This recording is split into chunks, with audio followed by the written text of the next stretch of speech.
Welcome to the One Year Bible, May 7. The Old Testament reading, 1 Samuel chapter 1, verse 1 through chapter 2, verse 21. There was a man named Elkanah, who lived in Ramah in the region of Zuph in the hill country of Ephraim. He was the son of Jeroham, son of Elihu, son of Tohu, son of Zuph of Ephraim. Elkanah had two wives, Hannah and Peninnah. Peninnah had children, but Hannah did not. Each year, Elkanah would travel to Shiloh to worship and sacrifice to the Lord of heaven's armies at the tabernacle. The priests of the Lord at that time were the two sons of Eli, Hophni and Phinehas. On the days Elkanah presented his sacrifice, he would give portions of the meat to Peninnah and each of her children. And though he loved Hannah, he would give her only one choice portion because the Lord had given her no children. So Peninnah would taunt Hannah and make fun of her because the Lord had kept her from having children. Year after year it was the same. Peninnah would taunt Hannah as they went to the tabernacle. Each time, Hannah would be reduced to tears and would not even eat. "Why are you crying, Hannah?" Elkanah would ask. "Why aren't you eating? Why be downhearted just because you have no children? You have me. Isn't that better than having 10 sons? Once after a sacrificial meal at Shiloh, Hannah got up and went to pray. Eli the priest was sitting at his customary place beside the entrance of the tabernacle. Hannah was in deep anguish, crying bitterly as she prayed to the Lord, and she made this vow.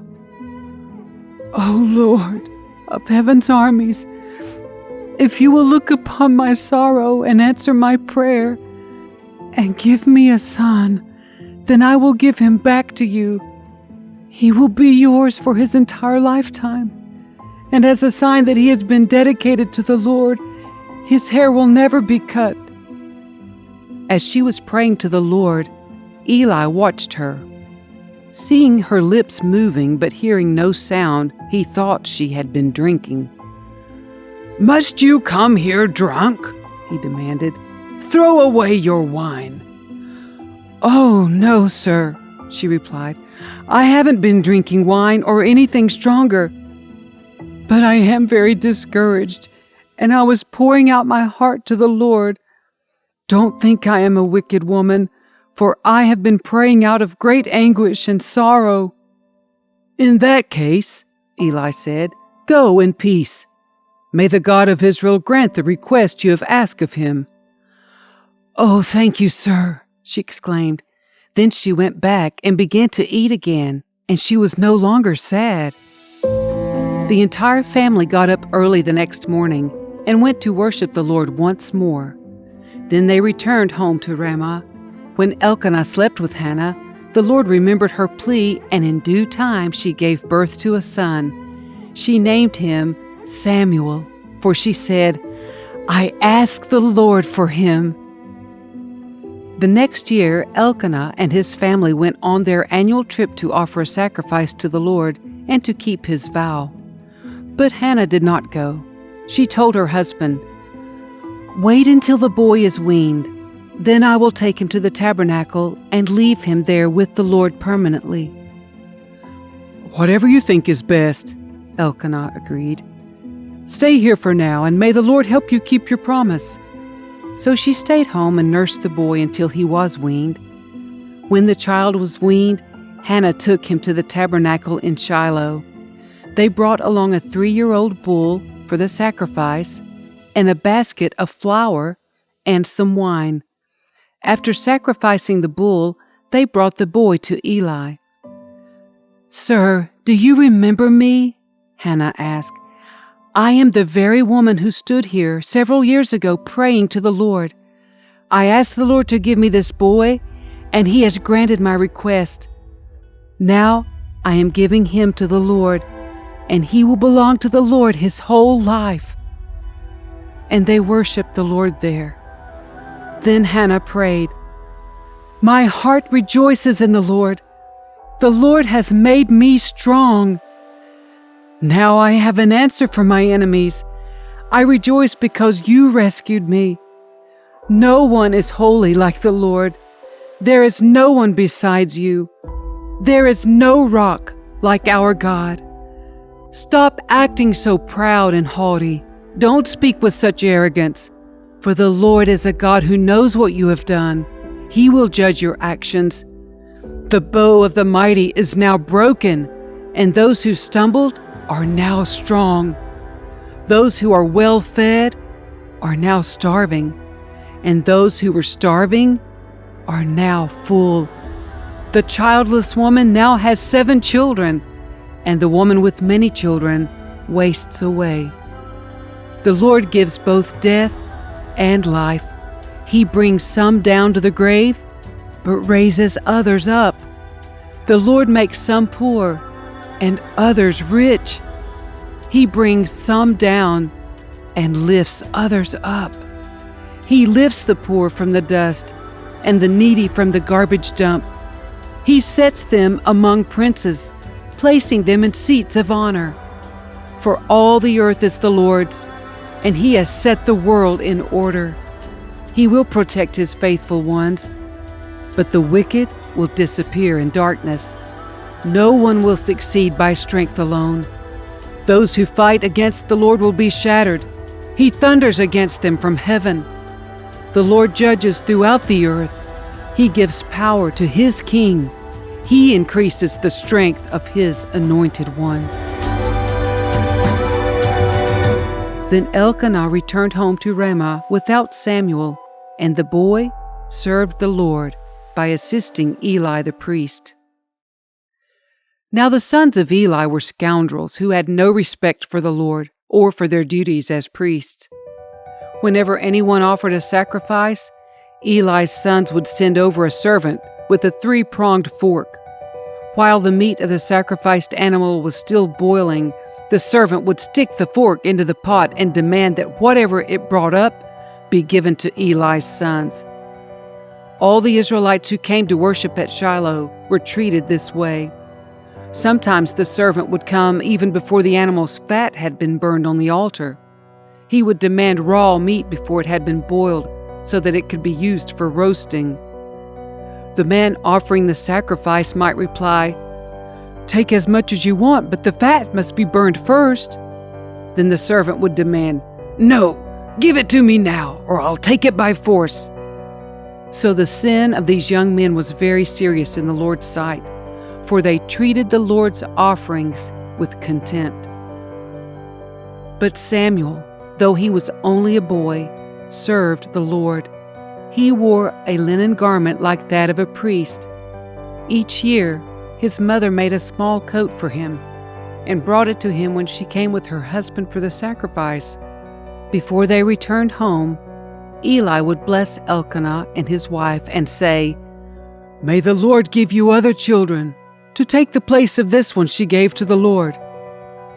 And the Lord blessed Hannah, and she conceived and gave birth to 3 sons and 2 daughters. Meanwhile, Samuel grew up in the presence of the Lord.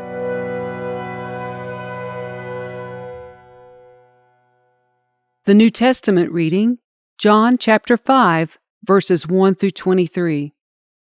Afterward, Jesus returned to Jerusalem for one of the Jewish holy days. Inside the city, near the sheep gate, was the pool of Bethesda, with 5 covered porches. Crowds of sick people, blind, lame, or paralyzed, lay on the porches. One of the men lying there had been sick for 38 years. When Jesus saw him and knew he had been ill for a long time, he asked him, "Would you like to get well?"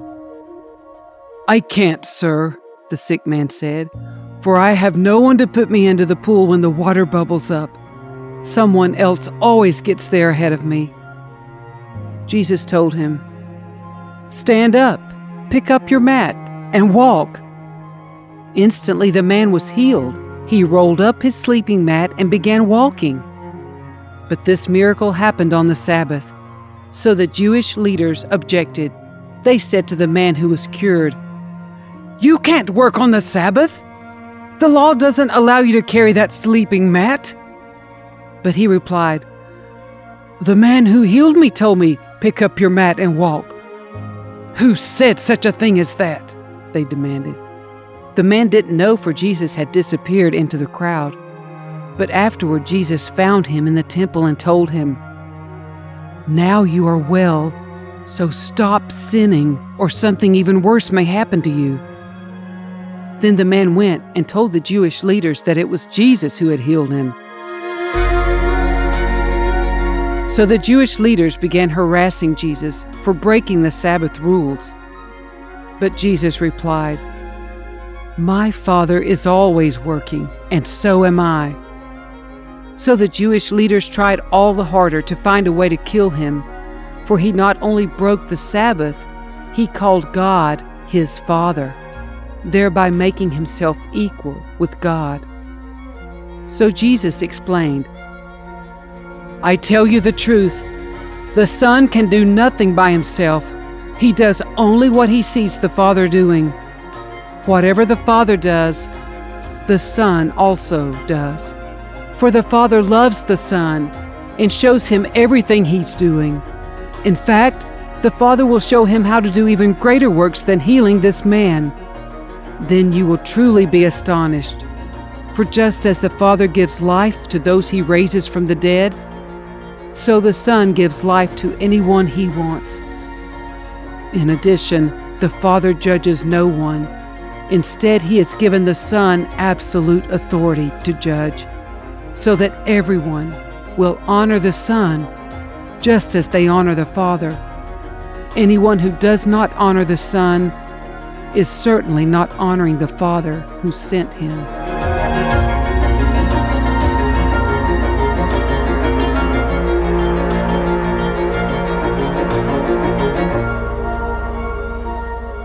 Psalm 105, verses 37 through 45. The Lord brought his people out of Egypt, loaded with silver and gold, and not one among the tribes of Israel even stumbled.